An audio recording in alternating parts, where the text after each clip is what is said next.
मैं श्योर हूँ कि आपको प्रीसेट्स के बारे में पता होगा। EQ सेटिंग से लेके कंप्रेसर सेटिंग से लेके फुल ग्रूव्स तक आपको कुछ करने की ज़रूरत नहीं। आपको सिर्फ एक बटन दबाना है एंड इट्स डन। आपके लिए कंप्यूटर वो ऑलरेडी करके दे देगा। लेकिन ये सही तरीका नहीं है, आपको इस्तेमाल नहीं करने चाहिए मेरे ख्याल से। क्यों? आगे बने रहिएगा।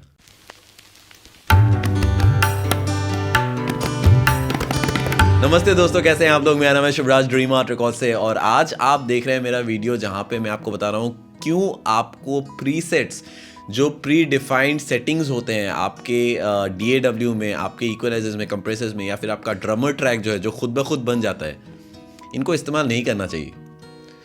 इसके अलावा इस चैनल पे मैं अपलोड करता हूँ music production videos, music making tutorials और ढेर सारे गियर रिव्यूज़। अगर आपको म्यूज़िक बनाना सीखना है, या फिर आपको म्यूज़िक के बारे में जानना है, या फिर अगर आपको सिर्फ नए टेक्नोलॉजी के बारे में जानना है, तो आपको इस चैनल को सब्सक्राइब करना चाहिए। और इसके अलावा दो छोटी चीज़ें हैं जो मैं आपको बताना चाहता हूँ। पहली बात है कि मेरा नया गाना आ चुका है जिसका नाम है खोया रहूं, और आप जाके वो गाना सुन सकते हैं। ऊपर के आई बटन पे क्लिक करके आपको लेके जाएगा मेरे दूसरे चैनल पे, वहाँ पे जाके आप गाना सुन सकते हैं, प्यार दिखा सकते हैं। इसके अलावा मेरा 20 days of audio engineering and music production course के रजिस्ट्रेशंस अभी ओपन है।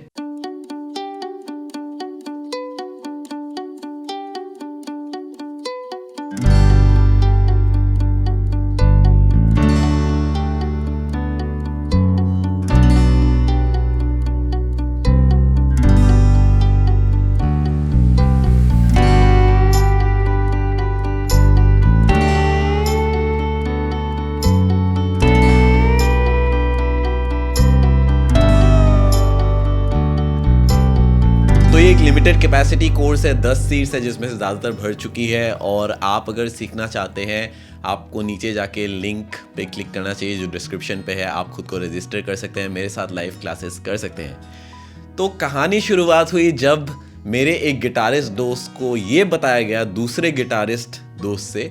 उनके दोस्त ने उनको बताया कि भाई साहब, आप अपने गिटार्स को प्रोग्राम क्यों नहीं करते। प्रोग्रामिंग में आपको वो साउंड मिल सकता है, वो सारी चीज़ें आप कर सकते हैं जो आप एज अ नॉर्मल गिटारिस्ट शायद नहीं कर पाएंगे। बट मेरे ख्याल से ये बहुत बड़ा गलत सीन है। मेरे ख्याल से ये बहुत गलत कंसेप्ट है। जो ये आइडिया है, जो ये सोचने का तरीका है, जो जिस अप्रोच से आप चीज़ों को सोच रहे हैं, वो मेरे ख्याल से बहुत गलत है। और जो शॉकिंग बात थी वो ये है कि जो मेरे दोस्त के दोस्त थे वो एक रिनाउंड बंदे हैं। मैं नाम नहीं लूँगा ऑब्वियसली, बट वो रिनाउंड बंदे हैं और वो भी खुद गिटारिस्ट हैं। नाउ ये मुझे बात हजम हुई नहीं कि एक गिटारिस्ट दूसरे गिटारिस्ट को बता रहा है कि भाई आप अपने गिटार्स प्रोग्राम कर लो। अगर वो कहते कि भाई ड्रम्स प्रोग्राम कर लो जो आपको बजाना नहीं आता, जो पियानो प्रोग्राम कर लो आपको जो बजाना नहीं आता। बट बीइंग अ गिटारिस्ट, आप दूसरे गिटारिस्ट को कह रहे हैं कि भाई गिटार मत बजाओ और आप उन VSTs को इस्तेमाल कर लो। तो मेरे दिमाग में ये क्वेश्चन आया कि हमारा जो ये म्यूज़िक सीन है ये कहाँ जा रहा है, किस तरफ ये जा रहा है। क्या ये करेक्ट अप्रोच है? क्या ये सही तरीका है जिस तरीके से म्यूज़िक आगे बढ़ रहा है? तो मैंने सोचा क्यों ना इस चीज़ को एक वीडियो में एड्रेस किया जाए। और आपको इस वीडियो में मैं एक्चुअली बताने वाला हूँ कि क्यों आपको वो pre build sound, pre made sounds, presets, या फिर जिसे आप कहते हैं प्री डिज़ाइंड साउंड्स नहीं इस्तेमाल करने चाहिए। सबसे पहली बात, मैं कंप्लीटली अवेयर हूँ, मुझे कंप्लीटली पता है कि प्रोडक्शन के दौरान हम ऐसी चीज़ें इस्तेमाल करते हैं जो आप शायद जब लाइव प्ले कर रहे हैं तो उन चीज़ों का इस्तेमाल ना करें।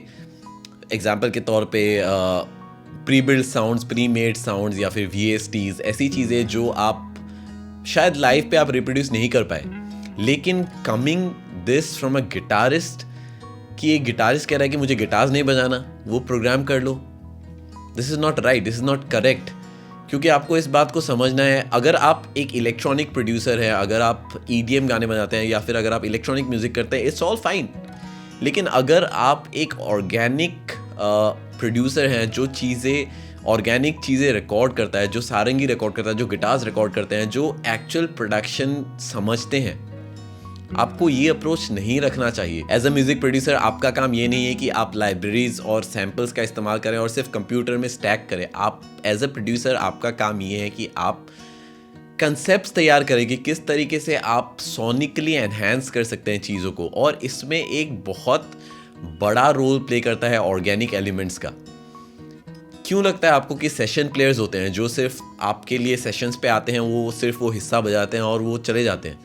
क्यों होते हैं? अगर सब कुछ VST से प्रोग्राम हो सकता है, अगर सब कुछ प्रोग्राम करके आप कर सकते हैं, और जो प्रोग्राम कर रहे हैं, जो ये काम कर रहे हैं थोड़े टाइम से, उनको पता होगा कि ऑलमोस्ट हर साउंड अवेलेबल है, ऐसी कोई चीज़ नहीं है जो अवेलेबल नहीं है, बट इसके बावजूद भी सेशन प्लेयर्स क्यों होते हैं? सिंपल रीज़न ये है कि पहला पॉइंट जो है बाय द वे वो ये है कि आपको जो ऑर्गेनिक प्लेयर में जो वाइब मिलता है, जो ऑर्गेनिक इंस्ट्रूमेंट से वाइब मिलता है, जो एक एक्चुअल प्लेयर आपको दे सकता है, वो कभी आप VST या फिर किसी साउंड से रेप्लिकेट नहीं कर सकते। दूसरा पॉइंट है कि आपके जो ये प्रीमेड साउंड्स होते हैं, इनमें कोई पर्सनैलिटी नहीं होती है। मैं हमेशा इसके बारे में बात करता हूँ, हर वीडियो में ऑलमोस्ट मैं इसके बारे में बात करता हूँ कि आपको पर्सनैलिटी ऐड करना चाहिए। क्या कैरेक्टर है, क्या पर्सनैलिटी है, आपकी आइडेंटिटी क्या है? इस बात को समझिए कि जो VST साउंड्स आपके पास है वो हज़ारों लोगों के पास है, अलग अलग लोगों के पास है। तो जो साउंड आप तैयार करके दे रहे हैं, जो आप अपने गाने में ऐड कर रहे हैं, अगर वो साउंड किसी ने रेप्लिकेट कर लिया या फिर वो साउंड किसी ने सेम प्रोग्राम कर दिया, तो it will sound exactly the same. कोई फ़र्क नहीं होगा उसमें और आप में। और बिना आइडेंटिटी के, बिना पर्सनैलिटी के music makes no sense. Music का कोई मतलब नहीं बनता, क्योंकि आपको इस बात को समझना है कि इमोशंस जो है उसी के साथ हम खेल रहे होते हैं। At the and music emotions के बारे में होता है। म्यूज़िक राइट नोट्स या राइट थियोरी के बारे में नहीं है। म्यूज़िक है करेक्ट इमोशंस के बारे में, जो एक ऑर्गेनिक प्लेयर डाल सकता है, जो एक रियल ह्यूमन डाल सकता है। ह्यूमनाइज का एलिमेंट होता है इवन हमारे कंप्यूटर्स पे, लेकिन उससे भी आप एक्चुअल जो ह्यूमन है उसको रेप्लिकेट नहीं कर सकते, सिंपली बिकॉज कंप्यूटर जो है वो जितना भी स्मार्ट हो जाए लेकिन उसमें इमोशंस नहीं होते। अगला जो पॉइंट है वो ये है कि आप अपने ऑडियंस से झूठ बोल रहे हैं। आप अपने ऑडियंस को कन्विंस कर रहे हैं कि आप ऐसी चीज़ें कर सकते हैं जो आप एक्चुअली नहीं कर सकते। फॉर एग्जाम्पल, अगर आप एक सिंगर सॉन्ग राइटर हैं, आप सिर्फ गिटार बजाते हैं और आप गाने गाते हैं, ऐसे सिचुएशन पे आपने एक गिटार को प्रोग्राम कर लिया। नाउ ऑब्वियसली अगर आप प्रोग्राम करते हैं, आपको इस बारे में पता होगा कि आप प्रोग्रामिंग में कुछ भी कर सकते हैं। आपको कोई लिमिटेशंस नहीं है, कोई बाउंड्रीज नहीं है। आप ऐसे खतरनाक चीज़ें प्रोग्राम कर सकते हैं जो रियलिटी में शायद आप नहीं बजा सकते।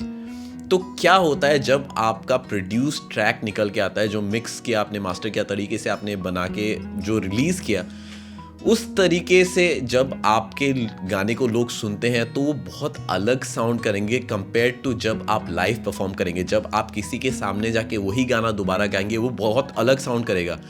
आपके ऑडियंस को लगेगा कि भाई साहब ये क्या हो गया। इट्स लाइक मैं जब शोकेस कर रहा हूँ, अपने स्किल्स को दिखा रहा हूँ, मैं सबके लिए आगे डाल रहा हूँ, तो मैं कह रहा हूँ कि आप ये मर्सिडीज़ खरीद सकते हैं जो बहुत शाइनी है, बहुत सुंदर है, बहुत अच्छा है, बहुत फीचर्स है इसमें। और जब आप एक्चुअली जाके बेचने की बात आती है, तब आप एक मारुति कार बेच रहे हैं या फिर ऑल्टो बेच रहे हैं या फिर कोई दूसरी गाड़ी बेच रहे हैं। As long as it's not Mercedes, it doesn't make sense. तो आपको इस बात का ध्यान रखना है कि जब आप कोई चीज़ प्रोड्यूस करते हैं, जब आप कोई चीज़ रिकॉर्ड करते हैं, तो आप उन्हीं चीज़ों को कीजिए जो आप दोबारा रिप्रोड्यूस कर पाए। जब आप लाइव परफॉर्म करें तो वो आप दोबारा प्ले कर पाएँ। ऐसा नहीं है कि आप ऐसी चीज़ें प्रोग्राम कर दें जो आपसे कभी बजेंगी नहीं, शायद आप उतने एक्सपीरियंस हैं ही नहीं, लेकिन आपने वो प्रोग्राम कर दी। Now what about the audience expectation? उनके एक्सपेक्टेशन पे तो पानी फेर दिया आपने। Doesn't make sense. अगला पॉइंट जो है वो ये है कि म्यूजिशियनशिप कहाँ गई bro? What is your musicianship? क्या आप एक म्यूजिशियन बनना चाहते हैं या फिर आप एक प्रोग्रामर बनना चाहते हैं? आपको अपने स्किल्स पे काम करना है, आपको एज अ म्यूजिशियन अपने गिटार्स, अपने वोकल्स, अपने जो भी आप इंस्ट्रूमेंट बजाते हैं या जो भी आप करते हैं उस पे काम करना है, या फिर आपको कंप्यूटर के क्लिक पे काम करना है? ये समझना बहुत ज़रूरी है, क्योंकि आज के टाइम पे लोग ज़्यादा रिलाई करने लगे हैं कंप्यूटर्स पे और टेक्नोलॉजी पे, जो एक अपर हैंड है। टेक्नोलॉजी आपके चीज़ों को इम्प्रूव करता है, लेकिन अगर आप वो चीज़ को एज एक एक्सक्यूज़ ले रहे हैं, जो आप बजा नहीं पा रहे हैं वो आप प्रोग्राम कर रहे हैं, बहुत गलत कंसेप्ट है। इस आइडिया से आपको चीज़ों को नहीं अप्रोच करना चाहिए। फाइनल पॉइंट है टॉकिंग अबाउट प्रोग्रामिंग। मुझे सिंपली वो लोग पसंद नहीं है जो गिटार्स प्रोग्राम करते हैं। Very straight to the point. बहुत टाइम से मैंने गिटार बजाया है, मैं खुद को ये नहीं कहूँगा कि मैं बिल्कुल ख़तरनाक गिटारिस्ट हूँ, लेकिन काफ़ी टाइम से मैंने गिटार बजाया और मुझे पता है कि जो एक्चुअल इमोशंस है जो गिटार कर सकता है, एक रियल गिटार, ये कभी एक VST या फिर एक प्री बिल्ड साउंड नहीं कर सकता। नो मैटर व्हाट, आप कॉन्टैक्ट ले लो, कोई भी कुछ भी ले लो, doesn't sound that well, it doesn't have the emotions. And जैसे मैंने आपको ऑलरेडी बताया, without emotions it makes no sense. आप जितने भी अच्छे पीसेस बजा लें, लेकिन अगर उसमें इमोशन नहीं है, कोई मतलब नहीं है उस बात का। नाउ सारी बात की एक बात, अगर मैं इस पूरे वीडियो को रैप करूं, मैं आपको यही बात बताना चाहता हूं कि आपको प्रोग्रामिंग जो है उसको एज अ टूल, जो प्रीसेट्स हैं उनको एज अ टूल लेना चाहिए आपके गैप्स को फिल करने के लिए जो आप नहीं कर पाते हैं। लेट्स से आपने एक ट्रैक तैयार किया, आप एक सिंगर सॉन्ग राइटर हैं, आप गिटार्स बजाते हैं या फिर आप पियानो बजाते हैं, और आप गिटार्स बजाते हैं उसके साथ आप वोकल्स करते हैं। नाउ आप चाहते हैं कि थोड़े बहुत पियानो फिल्स आ जाए बीच में, कहीं पे थोड़ा बहुत आप पॉकेट्स को फिल कर सकें, इसके लिए आप प्रोग्रामिंग कर सकते हैं। लेकिन इसका मतलब ये नहीं कि आपने बिल्कुल खतरनाक पीसेस प्रोग्राम कर दिए पियानो पे और आपने गिटार्स को भी प्रोग्राम कर दिया और आप सिर्फ वोकल्स कर रहे हैं। तो शायद आपको सिर्फ खुद को एक वोकलिस्ट कंसिडर करना चाहिए। इस तरीके से शायद कल आप अपने वोकल्स को भी प्रोग्राम कर ले। एनीवेज, AI जहाँ हेड कर रहा है तो ये भी शायद पॉसिबल हो जाएगा कुछ दिन में। तो जैसे मैंने आपको ऑलरेडी बताया, 100 बात की एक बात, प्रोडक्शन, प्रोग्रामिंग, प्रीसेट्स, इन चीज़ों को आपको तभी इस्तेमाल करना चाहिए जब आपके पास एक सॉलिड बेस हो, जब आपको पता हो कि कहाँ पे क्या करना है, जब आपको पॉकेट्स भरने की बात हम करते हैं, तब आपको इन चीज़ों को इस्तेमाल करना चाहिए। इनके भरोसे आपको नहीं बैठना चाहिए। तो ये था मेरा वीडियो जहाँ पे मैं आपको बता रहा था कि किस तरीके से आप अपने प्रोडक्शन को इम्प्रूव कर सकते हैं और क्या करेक्ट अप्रोच है, क्यों आपको प्रीसेट्स पे रिलाई नहीं करना चाहिए, प्रीसेट्स को आपको इस्तेमाल करते हुए अपने म्यूज़िक को नहीं बनाना चाहिए, ये गलत तरीका है। तो होपफुली आपको इस वीडियो से कुछ सीखने को मिला। अगर आपको ये वीडियो पसंद आए तो मेरे चैनल को जाकर सब्सक्राइब कीजिए, उस बेल के आइकन को दबाना मत भूलिएगा। और मैं मिलता हूँ आपको अगले वीडियो में, तब तक के लिए टेक केयर, साइन आउट।